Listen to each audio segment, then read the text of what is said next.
सागर शास्त्री नाम के एक शिक्षक थे। प्राइमरी स्कूल के बच्चों को पढ़ाते थे। उनका स्कूल गांव से 7 किलोमीटर दूर था। उनके पास कोई वाहन नहीं था।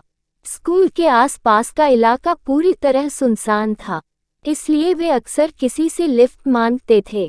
कभी कभी लिफ्ट नहीं मिलती थी तो पैदल ही चले जाते थे, ये सोचकर कि भगवान ने मुझे 2 पैर दिए हैं, कब काम आएंगे।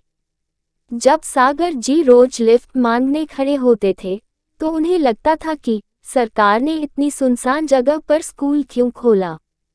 इससे अच्छा गांव में ही किराना की दुकान खोल लेता तो अच्छा होता। रोज रोज की भागदौड़ से बचने के लिए सागर शास्त्री जी ने कुछ पैसे बचाए और होंडा कंपनी का एक नया स्कूटर खरीद लिया। खुद का वाहन न होने के कारण सागर शास्त्री जी ने जो कष्ट सहे, उन्होंने अपने मन में गांठ बांध ली और तय किया, कोई लिफ्ट मांगे तो उसे मना नहीं करेंगे। क्योंकि उनको ये पता था कि अगर कोई हमें लिफ्ट के लिए मना करता था तो कितना बुरा लगता है। अब सागर जी रोज अपने स्कूटर से स्कूल जाते थे और रास्ते में कोई उनसे रोज लिफ्ट मांगकर उनके साथ चला जाता था। वापसी के रास्ते में भी कोई ना कोई उनके साथ आता था। एक दिन जब सागर जी स्कूल से लौट रहे थे तो सड़क पर एक आदमी मायूस होकर लिफ्ट के लिए हाथ दिखा रहा था।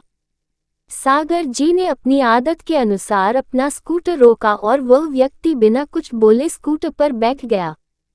थोड़ा आगे जाकर उस आदमी ने चाकू निकाला और कहा, सारे पैसे और यह स्कूटर मुझे दे दो। इस धमकी ने सागर जी को पूरी तरह से डरा दिया और तुरंत सागर जी ने अपनी स्कूटर रोका। वह स्कूटर था जिससे वह बहुत प्यार करते थे। सागर जी ने उस स्कूटर की चाबी देते हुए एक विनती किया। सागर जी ने विनती करते हुए उससे कहा कि तुम किसी को यह मत बताना कि तुमने स्कूटर कहाँ से और कैसे चुराया। यकीन करो मेरा, मैं पुलिस में रिपोर्ट भी नहीं करूँगा। उस आदमी ने आश्चर्य से पूछा, क्यों? दिल में डर और चेहरे पर उदासी लिए सागर जी ने कहा, ये सड़क बहुत उबड़-खाबड़ और सुनसान है। इस सड़क पर न के बराबर वाहन चलते हैं। साथ ही अगर इस सड़क पर ऐसी घटनाएं होती रही तो लिफ्ट देने वाले चंद लोग भी लिफ्ट देना बंद कर देंगे। सागर जी की इस भावनात्मक बातों आदमी के मन को छू गई। उसे सागर जी एक अच्छा इंसान लगे, लेकिन वह भी अपना पेट भरना चाहता था। ठीक है, ऐसा बोलकर वह स्कूटर लेकर वहां से निकल गया। अगली सुबह जब सागर जी अखबार लेने बाहर दरवाजे के पास आए और दरवाजा खोला तो सामने उनको अपना स्कूटर दिखा। सागर जी की खुशी का तो ठिकाना ही नहीं रहा। वे स्कूटर के पास दौड़े और अपने स्कूटर पर प्यार से हाथ फेरने लगे, मानो जैसे उनका बच्चा था।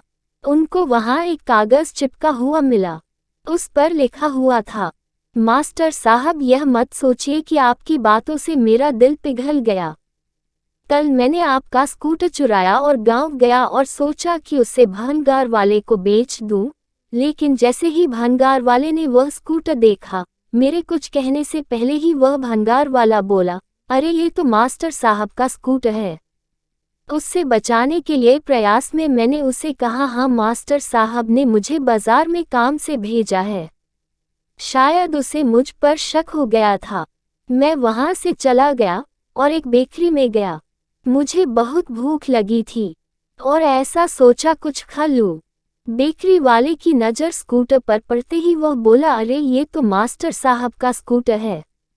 ये सुनकर मैं तो डर गया और असमंजस से बोला, हाँ ये चीजें मैं उनके लिए ही ले जा रहा हूँ क्योंकि उनके घर पर कुछ मेहमान आए हुए हैं। किसी तरह मैं वहां से भागा। फिर मैंने सोचा कि गांव से बाहर जाकर उसे कहीं बेच दूं।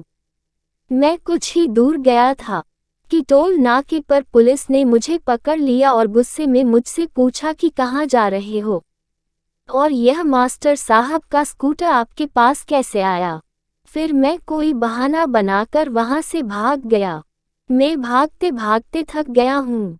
मास्टर साहब, आपका स्कूटर है या अमिताभ बच्चन? हर कोई उसे जानता है। मैं आपकी अमानत आपको सौंप रहा हूँ। उसे बेचने की मुझ में ना तो हिम्मत है और ना ही ताकत। आपको हुई परेशानी के लिए मुझे माफ़ कर दो और परेशानी के बदले में मैंने आपके स्कूटर की टंकी भरवा दी है। इस पत्र को पढ़कर सागर जी मुस्कुराया और कहा, कर भला तो हो भला, अगर आप दिल के नेक इंसान हो तो आपके आसपास के लोग निश्चित रूप से खुश होंगे। इसलिए जीवन में कभी भी किसी की मदद करने के लिए पीछे नहीं हटना चाहिए।